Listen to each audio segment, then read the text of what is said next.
며칠 전에 오늘이 4월 23일이니까 지금부터 4일 전에 4.19라는 건 뭐 국민이 다 아는 그런 우리 민주주의를 회복하기 위해서 찾기 위해서 지성인들 학생들이 일어난 그 혁명이었죠. 그래서 그 당시 그 이승만 정권을 물리치고 그리고 새로운 세상, 독재가 없는 세상을 만들어서 이제 이 나라의 민주주의를 안착시키려고 했던 대단히 중요한 그 혁명의 날이 며칠 전에 지났습니다. 그리고 며칠 지난 지금 오늘 장준하 선생님 공원 제 뒤에는 이제 묘역이 있는데 여기 와서 여러분하고 이렇게 만나게 됐는데 오늘 질문이 시국에 대해서 이렇게 얘기를 해달라니까 조금 전에 말씀드린 거와 마찬가지로 뭐 지금 첫 번째는 지금 뭐 며칠 전에 한미일 무슨 뭐 우리 대한민국 방위를 위해서 뭐 협상을 하러 뭐 이렇게 간다고 그런 얘기를 들었습니다. 근데 저는 그렇게 생각해요.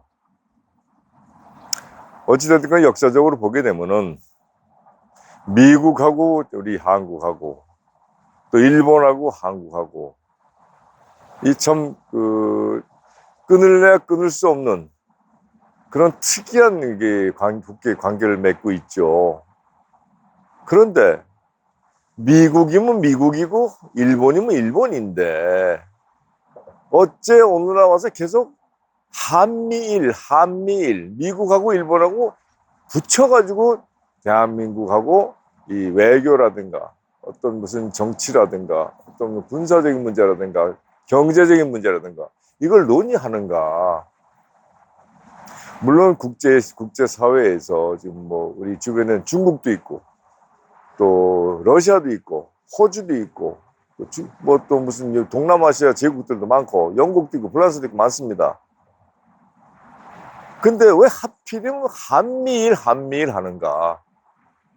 여기에 대해서 저도 상당히 많은 그 생각을 해봤습니다만 왜 밀이 꼭 붙어 다니는가?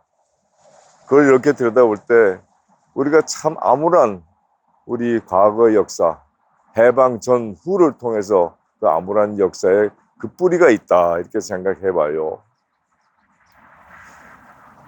지금 우리가 일본에 지금 방문하러 갔는데 그러면 일본하고 우리하고의 미래, 현재와 미래, 과거 이것을 과거를 정리하고 현재를 갖다 복돋고 미래를 우리가 설계하는 그런 일들을 해야 되는데 거기 미국이 꼭 껴야 되느냐 왜?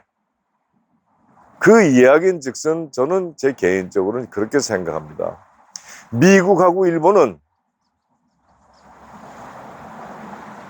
두 나라는 불가근 불가원으로 가스라 데프트 이전부터지만 그때부터 시작해서 한반도의 그 두 나라가 어떻게 한반도를 갖다가 우리 대한민국을 어떻게 그들의 이익에 맞춰서 요리하느냐 거기에 항상 중점을 갖고 필요에 따라서 그들이 붙었다가 떨어졌다가 심지어는 일본 같은 경우는 가스라 데프트 해갖고 조약을 해서 한반도에 소위 말하면 지배권 같은 걸 이렇게 이제 인정받았는데 그건 대한민국 정부로부터 인정받은 게 아니라 미국으로부터 인정받았단 말이에요. 그럼 조선이 무슨 뭐 동네 무슨 밥이야 이게? 어찌됐든 그 당시도 정치하는 사람들이 우리 조선이 힘이 없기 때문에 그들의 농락에 흔들린 건 사실입니다만은 그걸 다 떠나서 대한민국이라는 나라도 조선도 그렇고 자주 독립국인데 왜 아무리 강대국의 힘에 의해서 흔들린다고 하더라도 그렇게까지 될 수가 있었겠는가? 그럼 미국하고 일본이 그렇게 해서 일본에게 소위 말하면 한반도의 소위 지배권 같은 거를 인정을 해주고 미국은 또 저기 동남아 가서 이렇게 자기네 이익을 국가 이익으로서 또 놀아갔고 그 당시 또 세계 추세가 또 그랬다고 합니다만은 그러다가 또 일본이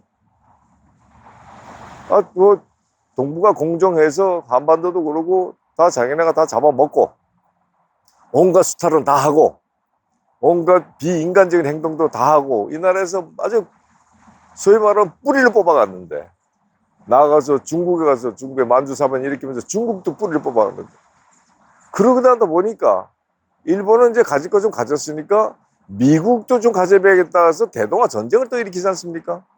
그때는 미국하고 일본이 서로가 합세해갖고 동북아시아를 놀아먹기가 아니라 이제는 서로 먹으려고 싸움을 했단 말이에요.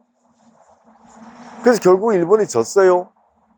일본이 지니까 그 다음에 일본이 항복을 하고 나서 어떤 행동을 또 취하느냐.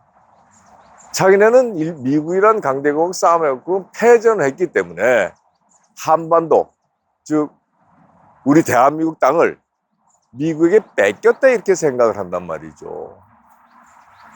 그러다 보니까 그들은 이 한반도가 자기네 땅이다 항상 생각하고 언제나 호시탐탐 다시 갖고 와야 되겠다.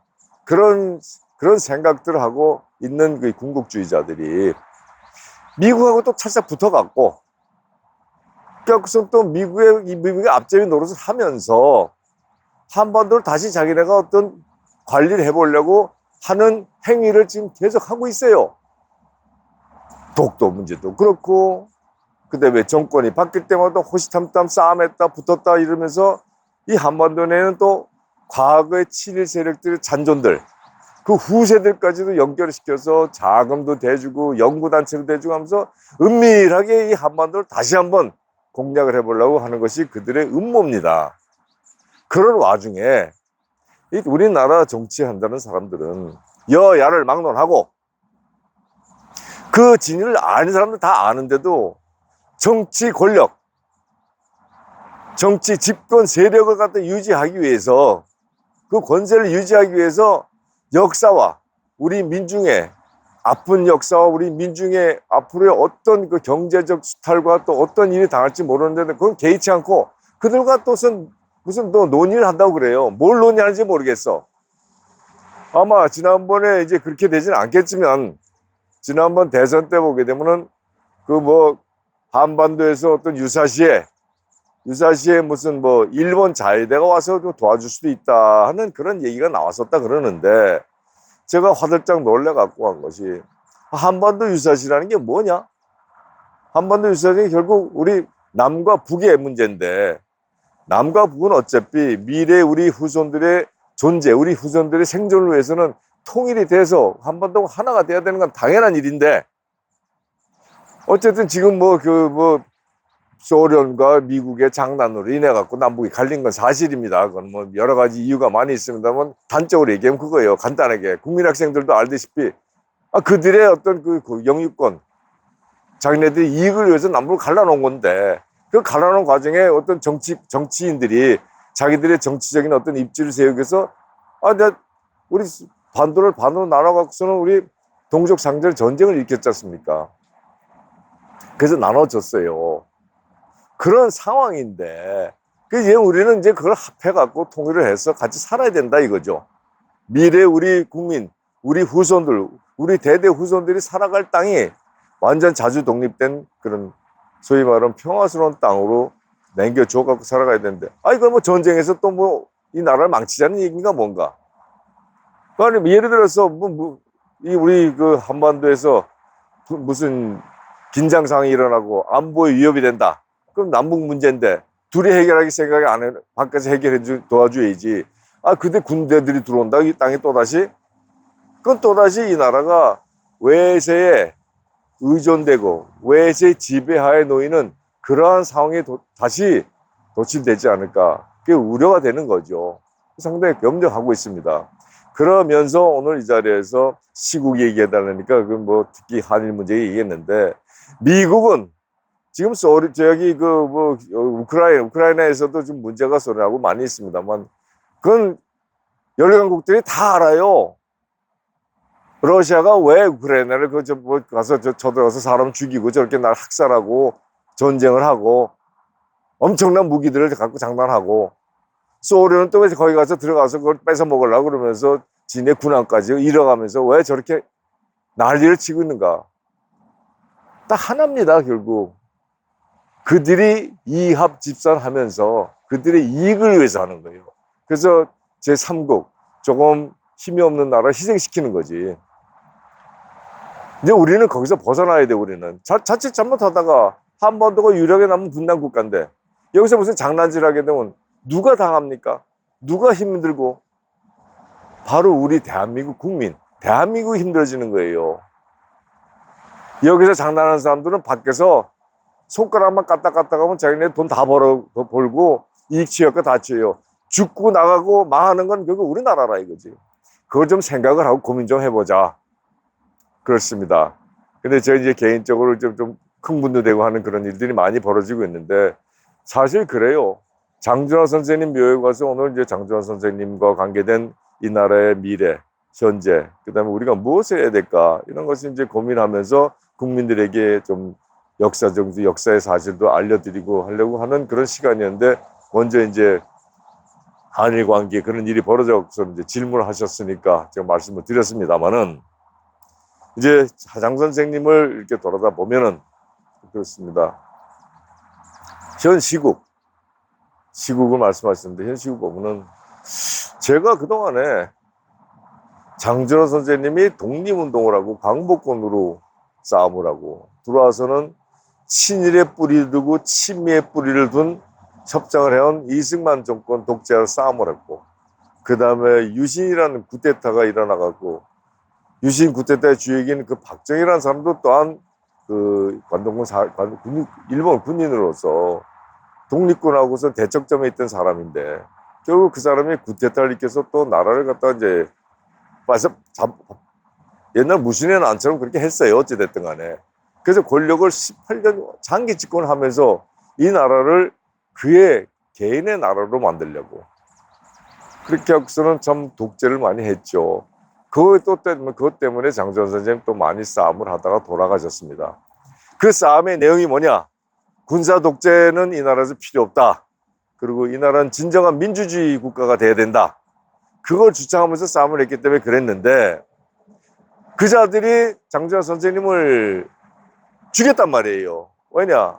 자꾸 싸움하니까 그 죽임을 당했는데 그러고 나서 그들의 정권이 유지되다가 군사정권 또 무슨 전두환의 군사 반란 무신의 난들이 일어나서 무신들이 이 나라를 좀 집권하고 있다가 결국 나중에 이제 우리 문신들이 나라를 제대로 찾고 학생들이라든가 지식인들이 이건 안 되겠다 해서 민주주의를 깃발을 내들고 나중에는 또 촛불도 일어나고 해서 민주주의를 만들려고 일어나서 뺏었습니다. 그 제대로 된 만들어 놓는다고 생각했어요. 그런데 가만 생각해보면은 뭐 김영삼부터 시작해서 김대중 대통령, 전 대통령들, 그 다음에 김대중 대통령, 노무현 대통령, 그리고 마지막에 지금 문재인 대통령까지 다 합하면은 뭐 김영삼 대통령이야 뭐 그랬다 좀 하더라도 20여 년을 갖다가 이 나라의 민주화를 안착시키고 남북 문제를 다시 다루려고 했는데 가만 지금 와서 생각해보니까 결실을 맺은 게 하나도 없어. 말로만 했어. 물론 힘든 점도 있었겠죠. 정치적으로도 그렇고. 근데 저는 이렇게 생각해 봅니다. 그 와중에 장준하라는 한 인물을 무슨 영웅화하고 이분을 갖다가 무슨 뭐 개인의 어떤 그 영웅시 해갖고 그분을 갖다가 뭐 이렇게 사회에다 나라에다 뭘 만들라는 뜻이 아니라 그분이 이룩하려고 했던 것은 민주화예요. 그 민주화를 위해서 싸움을 하다가 결국 목숨을 잃었습니다. 그러면 그분의 고귀한 정신, 그 철학, 민주화의 근본이 된 그분을 갖다가 그분이 왜 돌아가셨으며 그분이 돌아가신 것에 대한 상한 대가, 소위 국가에서도 이렇게 좀 보상 아닌 보상이라도 해주고 뭐 동상을 세우려는 게 아닙니다. 그런데 지금까지 이렇게 하면서 20년이나 세월 동안 그들이 장준하 선생님에게 해드린 게 없어. 아니 무슨 뭐 큰 궁궐 같은 집을 줘달라는 것도 아니고 큰 무슨 뭐 기념관을 설립해달라는 것도 아니고 동상을 세워갖고 해달라는 것도 아니고 그분의 업적을 기리는 역사에 남기는 일만 좀 해달라. 그 얘기인즉슨 문민정권 또 이 촛불정권 이것이 민주화된 정권에서 왜 그걸 뭐 안 했냐 이거지. 그리고 작년에 문재인 정권 마지막에는 장전 선생님의 과거의 군사정권이나 싸움에서 민주화하려고 애쓰다가 돌아가셨기 때문에 긴급조치라든가 유심의 악법이라든가 이것을 대항해서 싸움하다가 돌아가셨기 때문에 거기에 대해서 그것이 잘못된 법이고 독재법이고 이것은 잘못됐으니까 보상을 해줘라고 재판부에서 판결이 나왔어요. 돈이 문제가 아니라 판결이 나와서 보상을 해줘라. 그게 지금 촛불 정권에서 이렇게 재판부에서 했는데 은근슬쩍 지나갔더니 촛불 정권 법무부에서 항소를 해갖고 배상이 필요 없게 됐어요. 그럼 도대체 뭐 하자는 거냐? 그럼 이 정권, 그 민주화를 만들려겠다 했던 민주화 운동했던 사람들, 주체들, 그들은 도대체 뭘 했냐? 장준 하나만이 아니라 많은 민주화 운동을 하겠죠. 근데 지금까지 들여다보면은 진정한 민주화 운동에서 결실을 맺어야 될 사건들에 민주화 운동에 역행하는 사람들을 자기 편이라고 다 보호해줬어. 보호한 게 아니라 편끼리만 이렇게 권력구제에 다 들어가게 하고 진정으로 옛날에 돌아가신 분인데 그 민주화 운동을 했던 사람을 갖다 뭐 안 해줘도 좋아. 민주화 운동 유공자라도 인정을 좀 해줘야지 법적으로. 관심이 없었던 거예요. 그래서 제가 오늘 이렇게 볼 때 왜 이 시국이 이렇게 돌아갔는가, 또 지난 선거가 왜 이렇게 됐고 왜 국민들이 이렇게 나눠졌고 나뉘고 또 나뉘고 또 나뉘고 남북이 나눠진 것도 지금 속상해 죽겠는데 남쪽에서 사람들이 이렇게 나누면서 나는 사람들이 또 나뉘어. 이제 파당이야. 이 대한민국이 왜 이 모양이 꼴이 됐느냐. 결국은 이 나라를 끌고 가야 될 정말 정치인들이 정치꾼으로 전부 몰락을 해갖고 자기네 파당과 자기네 이해관계 그것만 위주로 권력과 이거를 위해서 이익관계를 위해서만이 자기네들이 전력 투구했지 진정으로 국민을 대변하고 이 국가와 국민을 위해서 희생하고 봉사한다는 생각이 결여됐다. 근데 요즘 보게 되면은 과거에는 독재하고 싸움하던 민주당 또 민주주의 했던 사람들 그 사람들이 해놓은 짓거리가 과거에 소위 말하면 우리 뭐 보수라고 했던 사람들 이제 보수도 없습니다. 가만 보니까 보수도 없어졌어요. 이제 수구 뭐 옛날 수구라는데 수구도 없어졌어. 패거리야 거기도 전부 다. 근데 그들은 조직적으로 과거에 잘했는데 그들이 민주화하겠다는 민주하겠다고 싸움을 해왔던 사람들 그들이 권력을 잡으면서 그들이 해본 행태 그래서 어떻게 하면 이걸 잘 논아먹고 하는가 우리 이들이 배운 것 같아. 요새 정치권을 이렇게 보면 소위 말하면 보수라고 자청했던 사람들이 이걸 다 배웠어. 제가 좀 흥분돼서 하는 얘기입니다만 오히려 그들이 배웠어. 새로운 걸 배웠어요. 그럼 이 나라가 어떻게 될 거야? 쪼개지고 개개인이 또 쪼개져 있어. 어저께까지도 친구 같은 사람이 너 지지한다 나 지지한다 그러면 원수가 돼. 옛날에 여야로 원수가 됐는데 이제 야끼리도 원수가 되고 야끼리 원수가 되는데 개인끼리도 원수가 되고 이게 도대체 이 나라를 왜 이렇게 만들어 놓냐 이거야. 그걸 누가 이렇게 만들어 놨냐고. 결국 꾼들이 이렇게 만들어 놨다 이거예요. 그렇지만 그걸 다시 이렇게 곰곰이 되돌아보니까 그 꾼들이 이렇게 존재하게 만들어 놓은 게 누구냐? 나다 이거지. 우리다 이거지. 우리 국민이 그렇게 만들었어요. 아무리 힘들고 하더라도 살기가 힘들고 하더라도 이 나라의 미래를 장전 선생님이 그랬지 않습니까? 못난 조상이 되지 않기 위해서 이런 험한 길을 더 이상 걸어가지 말아야 된다. 저희들은 못난 후손이 되지 말아야 돼. 이걸 갖다 잘 지켜주고 잘 판단해갖고 옳은 사람들로 하여금 이 나라를 끌고 가게끔 해야 되는데 자기 개인적인 감정 또 개인적인 이해관계 뭐 집단 이해관계 거기에서 한눈 감고 그냥 막 해버려. 그걸 이용하는 사람들이 꾼이라 이거예요. 물론 개 중에는 생각이 있는 분들이 있어요. 그런데 그분들이 내가 평가를 좀 해보면 대한민국 정치란 특히 정치권이라는 걸 이렇게 가만 들여다보니까 제가 좀 심하게 얘기하면 정신병원 같아. 정신병원에 들어가는 환자들은요 들어가면 다 똑같아. 딱 하나 정신병원 원장의 지시만 받고 자기네들 이상이고 뭐가 없어. 그냥 움직이는 대로 하라는 대로 움직여. 지금 정치권에서 하는 사람들이 특히 뭐 국회의원이 되고 하는 사람들이 보면 저한테도 와서 얘기하니까 밖에서는 저를 만나서 국회의원 되기 전에 나라를 위하고 뭐 했는데 일단 거기 들어가면은 다 정신병자가 돼버려. 그게 왜냐? 우리가 그렇게 그런 기회를 만들어 줬다 이거죠. 국민이 깨어나야 됩니다. 마지막으로 제가 하는 거는 국민이 정말 깨어나서 올바른 정치 지도자를 만들어줘야 되고 그들을 뽑아내갖고 이 나라를 끌고 가게 해줘야지. 잘못하다 이 나라가 70여 년 뒤로 돌아갈 수도 있어요. 우리 그런 희망 없는 나라를 우리 후손들에게 물려주지 말자. 그래서 우리가 희생하고 우리가 봉사하고 좀 더 노력하고 고민해보자. 그런 뜻으로 오늘 이 자리에서 또 이런 말씀을 드렸습니다. 감사합니다.